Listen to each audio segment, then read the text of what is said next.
Well, buying a home is one of the biggest milestones for your family. It's an exciting, emotional, and sometimes a little bit stressful period of your life.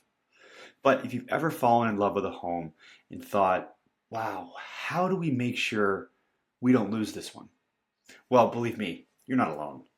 So making an offer isn't just about choosing the right price and hoping for the best. There's a lot of work that goes into it, a lot of structure, conversation, a lot of strategy. And when done right, it can mean the world of a difference between making this a smooth move into your dream home or watching someone else move in to what would be your dreams. So today, let's take a few minutes to walk through and take some time to understand some of the keys when drafting an offer and what it means to buy real estate and how those certain criteria, certain elements of an offer can affect your chances of success. So let's dive into it.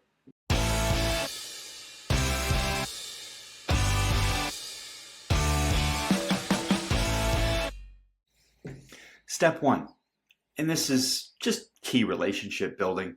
Let's try and understand the seller's motivation.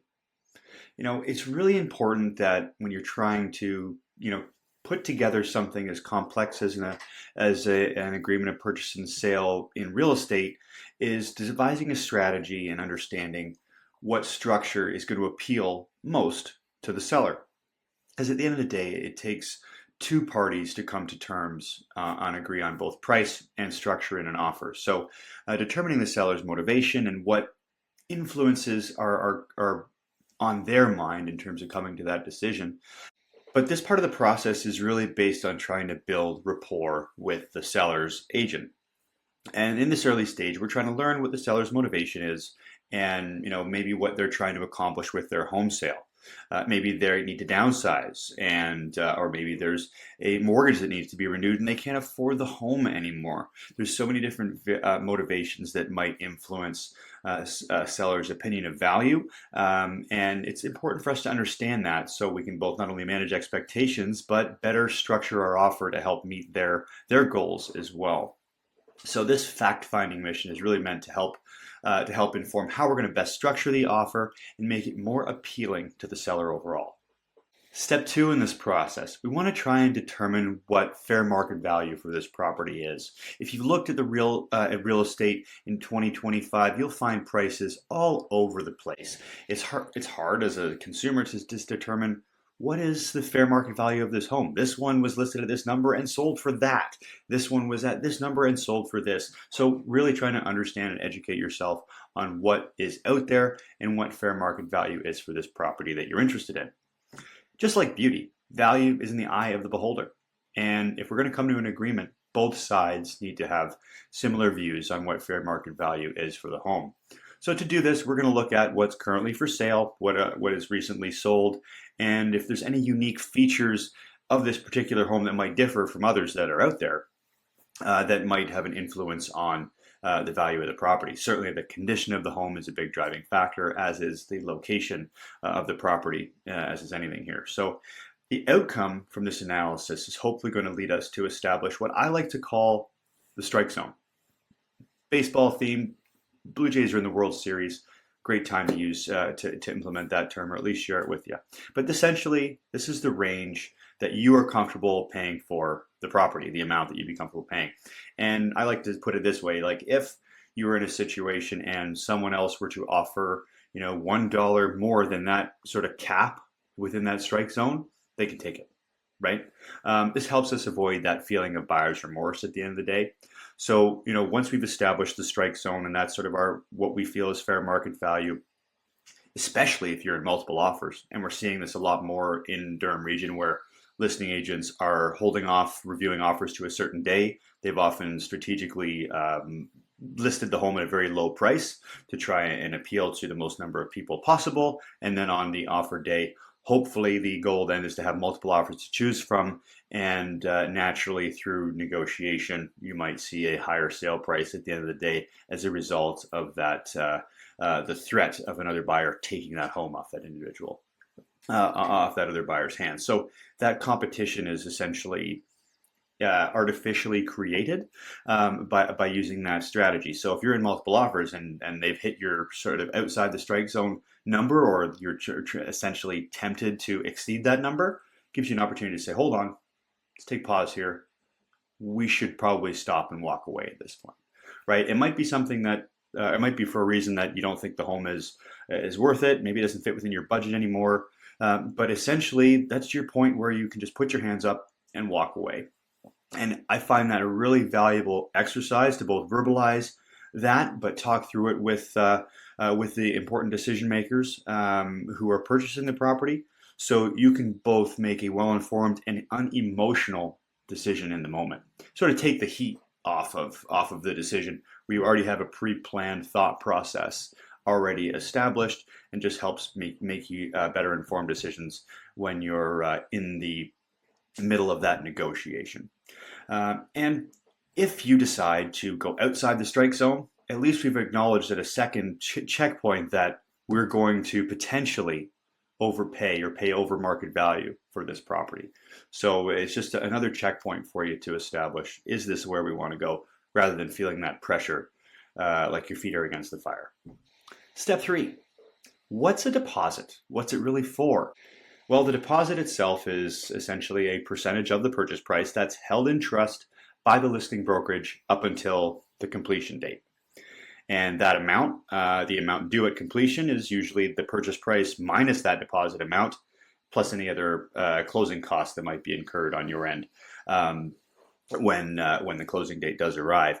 But that money is also used, the deposit amount can also be used for your down payment, sort of like credited towards the down payment with your lender too. But the deposit, what does it represent? Well, it's kind of like, in the eyes of the seller and you, the buyer, it's just like your commitment level, a representation of your commitment level to the purchase. So if it includes conditions, let's say your offer has some conditions, let's say it's for financing and for a home inspection, those are the more common ones we see, and you as the buyer decide that the home isn't appraising, or the condition isn't up to the expectations that we had for the home, and the repairs that might be needed, are outside our budget, well, unfortunately, you can no longer proceed with that purchase. So at that moment, you can get out of the deal and get that deposit money returned to you without deduction. So it's not like you're losing out on that money. Once it's in there, it's gone. Nope, you can definitely get that back, the agreement, if, while conditional, you decide to walk away. Now, after the fact is a different story. But there are 3 considerations we need to make when deciding on the deposit. Where do we get it from? Well, for starters, the deposit can be from things like your personal savings, could be from investments, could also be a gift from a family member. But it's important to remember to keep records of where the money came from, so you can track down the source and where it went. But how much should it be? This is a pretty commonly asked question we get when we're writing an offer. How much should I put down? Well, the average sale price in Durham region was most recently in September $877,000, and we recommend a deposit amount of 5% of the purchase price. It's pretty standard for what we see here in Durham region and into the GTA. But I should say that not all markets are the same and have different best practices depending on where you are. But at the end of the day, we like to say that the deposit is a reflection, again, of your commitment level to the purchase. So bigger is essentially better in that sense, especially if you're in multiple offers. But again, as we said, you do get the deposit back if during a conditional period you decide you're not going to proceed with the purchase. Once the purchase has triggered to become firm, so you've removed all conditions and you're committed to the sale, if you don't complete the transaction, that deposit money may be in jeopardy. So that is certainly a different legal conversation we can have another day. But for the purposes of this discussion, the deposit amount should be tied to the percentage of the purchase price, and we're typically looking at something like a 5% deposit. Now, where can we access the funds? Or excuse me, when can we access the funds? That's the important third part to this whole conversation. And how quickly can we get a hold of that money? Well, if the offer is accepted, you basically have 3 options in how you want to do this. The first is described as herewith, and that means, well, here's my offer in hand, and here's the check to go along with it, or a photo of the deposit check to go with it. That's herewith. You can essentially deliver that once it's accepted right away. Now, delivery of the deposit upon acceptance. That means that you're going to deliver the deposit within 24 hours of the offer being accepted by either side. And if you need longer than 24 hours, well, that's where we have to get a little bit creative. And that's option 3, which is as otherwise described in this agreement. And that might mean, okay, there's a hold on the funds in an account somewhere because it's coming from an investment and needs to be held by the bank for a few days. Well, then we can write in, say, 3 business days that the deposit will be delivered and that sort of thing. So it's important from a logistical standpoint to know how much and when you can access those funds, because that will have implications in the offer itself when it comes down to writing it. Step 4, the irrevocable period. What is it? Well, the irrevocable period is essentially the deadline or expiry of the existing offer that's been proposed. So at the end of the irrevocable period, this offer becomes invalid. It's dead.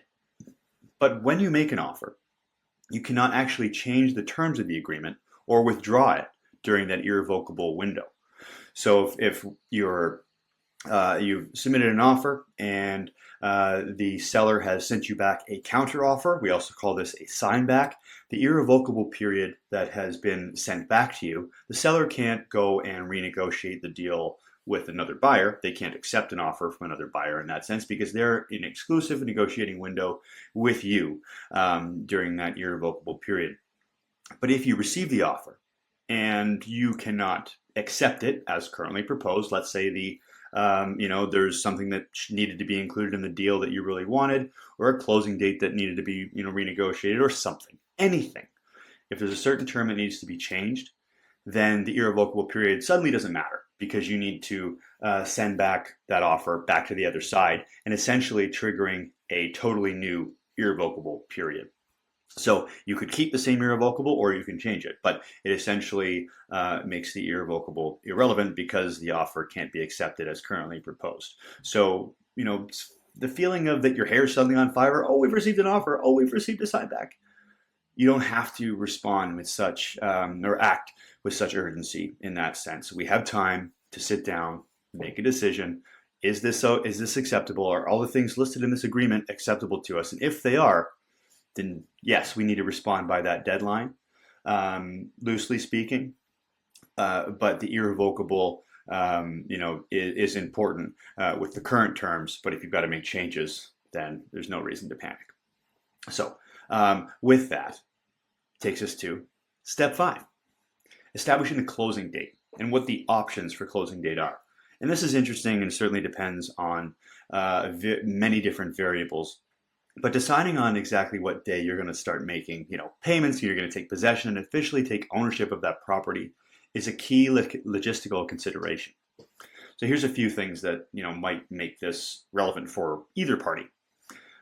When the seller's mortgage might be renewed, that's an important consideration, or maybe when the payment is due might be an important consideration for them. Maybe there's a closing date that of the property that they're purchasing that matters. I mean, the property you're selling. So there's other closing date considerations to take.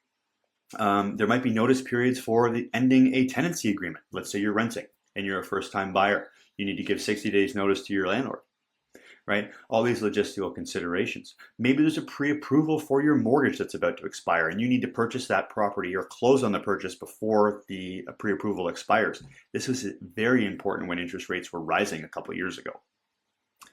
And let's say maybe it is regarding the occupancy, the status of occupancy for the property. Let's say the property is vacant versus one that's owner occupied or tenant occupied. That can have different implications on, or goals anyways, certainly for a vacant property standpoint, as to when the seller might want to close on that purchase or that particular home.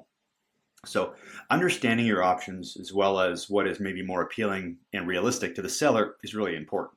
Because if either party can't complete the sale on the completion date, you might need to negotiate an extension, you might incur some extra costs at that point, or potentially violate the agreement of purchase and sale altogether if you can't close on the closing date. So choosing your closing date and discussing the various logistical options and considerations is super important. when putting an agreement of purchase and sale together. So thank you so much for taking some time to watch this video today. Feel free to tune into part 2, where we're going to take some time to look at the implications of the inclusions list, the exclusions, the rental items, and what risks and might be incurred to you on the buying side of that discussion. What is the relevance and importance of some of the standard language and clauses that are included in the Form 100 or Form 101 for a condo building, as well as any conditions or important clauses that we might suggest you include as a standard in any agreement of purchase and sale that you might submit. So with that, again, thanks so much for watching. If you find this video helpful or want to share it with any friends, family, or anyone else you might find it valuable, please do so. And we welcome you to subscribe and follow along as well. So with that, I'm Lucas with the Ballohood Group Real Estate Services. Thanks so much for watching, and we'll see you again for part 2 very soon. Bye for now.